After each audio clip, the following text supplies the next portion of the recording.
Mark Baer, your host of the YourTown television program. I'm with Susan Shillinglaw, director of the National Steinbeck Center. Welcome. Thank you, Mark. Nice to be here. And so we're going to start today with the film In Dubious Battle. And it was important in 1936, and it's important today. And let's tell me why. Well, In Dubious Battle is an important book for Steinbeck because it was the book that sort of politicized him. He started out thinking he was going to write a biography of a strike organizer. And as he interviewed these people who'd been involved in very violent strikes in California, he was kind of pulled into the subject. His wife, Carol, also helped sort of politicize him. She was very engaged in contemporary issues. So I think In Dubious Battle is about a strike in California, about the conflicts between the workers and the growers and the Communist Party. And so I think for Steinbeck it's about conflict. It's about what happens when groups clash. It's about the resultant sort of misunderstandings that result, because there's really no resolution to this. It's just a kind of continual warfare, he said. The title is from Milton, and it's about kind of continuing conflict between forces. So I think it was really an important book for him. It sort of ushered in the area of his social novels, Of Mice and Men and The Grapes of Wrath. And it's a book that's never been put on film, unlike Of Mice and Men and The Grapes of Wrath. So James Franco filmed it. It's got a great cast. I haven't actually seen it, but it's been making the rounds of film festivals. So that's exciting. That's very exciting, you know, Yeah. and I want to see it. I don't know why it hasn't been released for broader distribution, but I think it is going to come to Santa Cruz for the film festival in the next couple months, so we'll see. Have a chance to see it. Have you had a chance to reach out to him to see if they want to do it at the Steinbeck Center? I want to do that. I have reached out, but didn't get early on, maybe too early before the film had even been seen. But I'm going to try to show it in Salinas. I think that would be a great opportunity. I have met James Franco when he was in Of Mice and Men. He played George in Of Mice and Men on Broadway. So I met him then. And so he's a very intense and very engaged man. And he does a lot of projects, and I admire that. Yeah, it's funny because every time a film or a play or something new, Steinbeck undergoes series of resurgences. And it seems again like a very Steinbeckian moment that we're in. Yes, it does seem like a Steinbeck. I think the thing about Steinbeck, and this is what one of his friends, Arthur Miller, said about him, even when I disagreed with him as the Vietnam War, Miller said he didn't feel the same kind of same things that Steinbeck did. He said he was in it to the end. He was always engaged in what America was doing. He cared passionately about his country. He was always a Democrat, always concerned with the plight of ordinary people. And so I think that, yes, it seems another Steinbeckian moment, because the things he really cared about, the values he cared about, I think our values we're examining once again. Well, let's talk about this talk you're going to do, the 5 words. Okay. So I think that leads into that. Okay.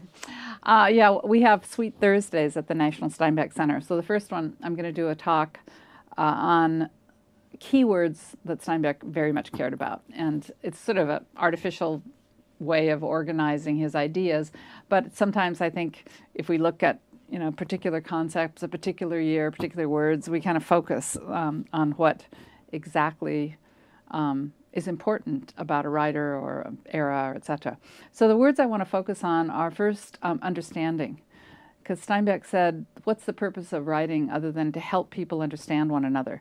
He said it as he was writing Of Mice and Men. And so understanding is really to comprehend the pains that other people are feeling, to really understand in a deep way, not just superficial, to really listen. I think of Mice and Men is about not listening often or judging before you really hear somebody like Curly's wife and what she's up against. So I think that that notion of understanding, I want to kind of look at some books and some passages in books where understanding is key and what that means. Because it's a very important word for Steinbeck. He mentioned it again in his Nobel Prize address. So I want to do that. I want to do the word participation. And that's a word that was important for Steinbeck and his best friend, Ed Ricketts, a marine biologist. And participation is more about really looking and concentrating. Again, it's related to understanding, but for Ricketts, in the intertidal, to know various invertebrates, you had to stand still.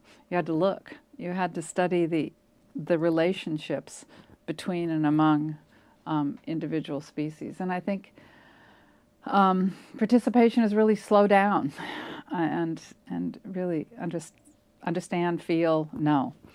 So I think Steinbeck's prose, which is beautiful and ornate, often asks us to slow down and really see and really look. It's the turtle crossing the road. It's the turtle crossing, yeah. It's the Grapes of Wrath when he said this is a long, slow book. He wanted it to be, I mean, that sort of dismays students, but he wanted it to be a long, slow book so that we felt what the Jodes are feeling. What does it feel like to be dispossessed? The success of that book is not that it's about a book about Okies and Southwest migrants in the 1930s, but that it's about migrations and just what it feels like to be dispossessed around the world. So that's another one of my words. Critique is a word that I want to look at because Steinbeck said that the role of an author was to critique his country, that you don't become complacent, that what other role does an author have other than to look at things critically, to keep a country on its toes, to really examine what's happening. So he would not be complacent today. He would be engaged, participating, and critiquing what's happening. And I think that that's crucial in any era. Another word is chivalry. And chivalry is an odd one because a lot of people don't associate that word with Steinbeck. But his favorite book was King Arthur Tales by Mallory, Le Morte d'Arthur. A lot of Mallory and Arthur appear throughout his works. But chivalry was a concept he talked about when he talked about his family. And it meant old-fashioned values like honesty and loyalty and friendship and generosity of spirit. And he really valued those virtues were very important to him. And he tried to write a sort of translation of Mallory and put it into modern English. And that's the word he kept kind of coming back to in terms of why the values of the Middle Ages were relevant in the 1960s when there was another era of turbulence. And so, and then my final, the final word I want to look at is, gosh, I can't remember my fifth word. That's what you get when you arbitrarily select first. It's the Department of Energy. Five words. Yeah. Now, what is my fifth word? Anyway, there are five of them. Come to the Steinbeck Center on February 2nd at 5:30, and you can hear the fifth word. So 217, your theme is migration. For the Steinbeck Festival, yes, the theme is migrations, plural. Now, we picked it last year. Migrations, plural. Okay, so that was a word that actually the chair of the English department at Stanford, Gavin Jones, was at the Steinbeck Festival last year. He spoke. He's writing a book on Steinbeck. And so he said, migrations would be a great theme. And I said, yeah, that's a great theme. So migrations it is. Most obviously, it's the Grapes of Wrath, of course, is about migrations. But the word migrations, plural, can be seen in so many different contexts because, of course, animals migrate. And we're going to start with a man named Bill Souter, who's writing a new biography of Steinbeck, but he also wrote on Rachel Carson and Audubon. And so he's he's going to talk about a book by Rachel Carson called Under the Sea Wind, which is about animal migrations.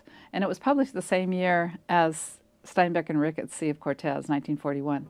So we'll have this kind of synergy about migrations of animals, deep sea, in the canyon, in the Monterey Bay, we're going to have deep sea migrations.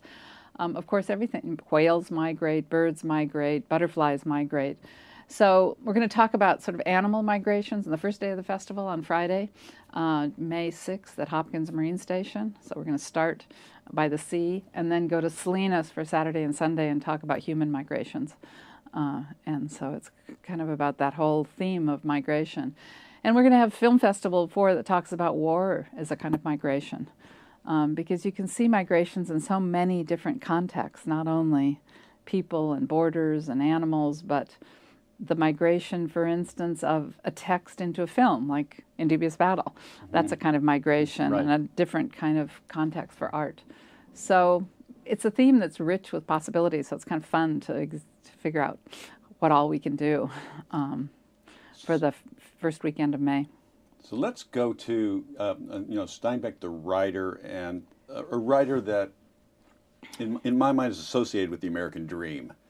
And is that dream still there? What would Steinbeck think? How do you?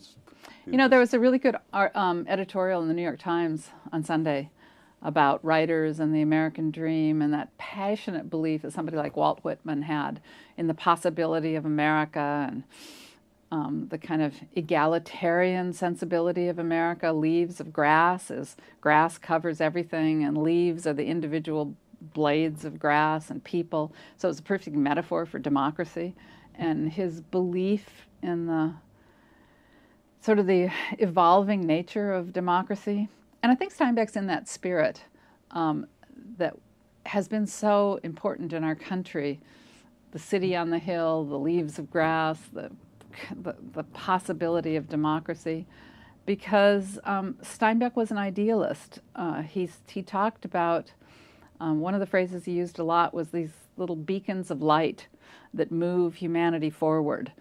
And you can see it in The Grapes of Wrath. I mean, it's a depressing book, but yet Rosa Sharon gives her breast to a dying man at the end. We can have gestures of helping one another even in the bleakest of times and circumstances. We can do something.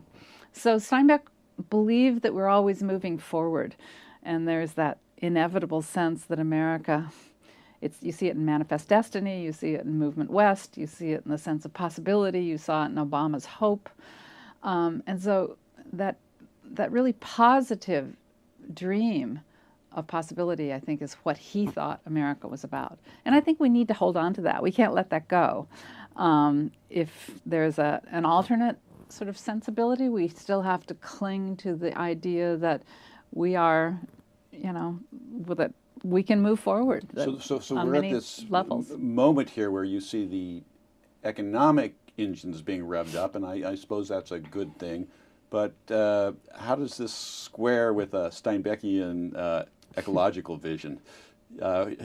Because he was, he had very deep ecological concerns.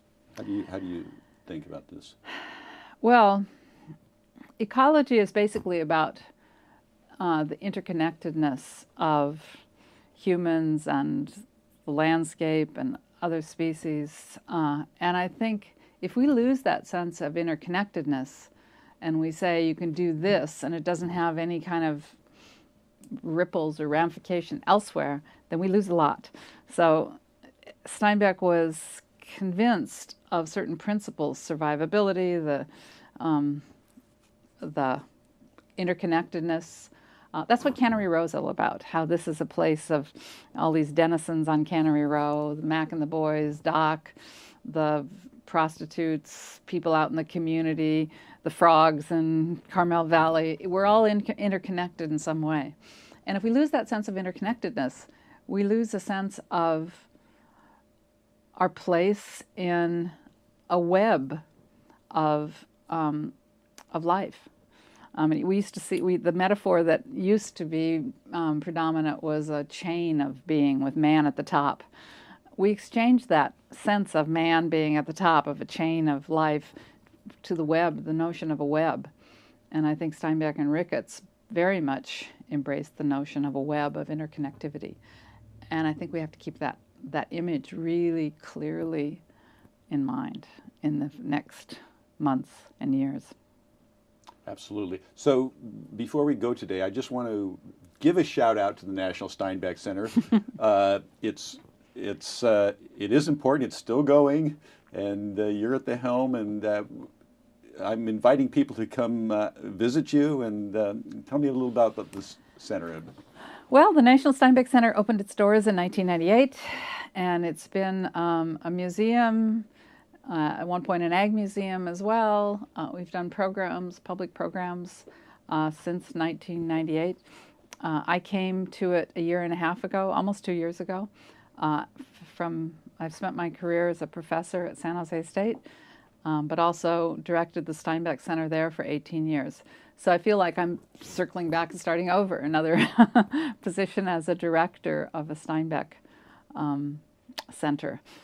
But I believe passionately in, of course, Steinbeck's values, as I talked about, but also in the place of, in the importance of something like the Steinbeck Center to the community as a whole. I think that Salinas, it's at one Main Street, it's at the public square of Salinas. It's an arts and community center, and we want to continue to be that, offer programming, talks, of course, the Steinbeck Festival, birthday party, big read, etc. My guest, Susan Shillinglaw, the National Steinbeck Center. This is Mark Baer, and we will be back with the YourTown television program. Thank you.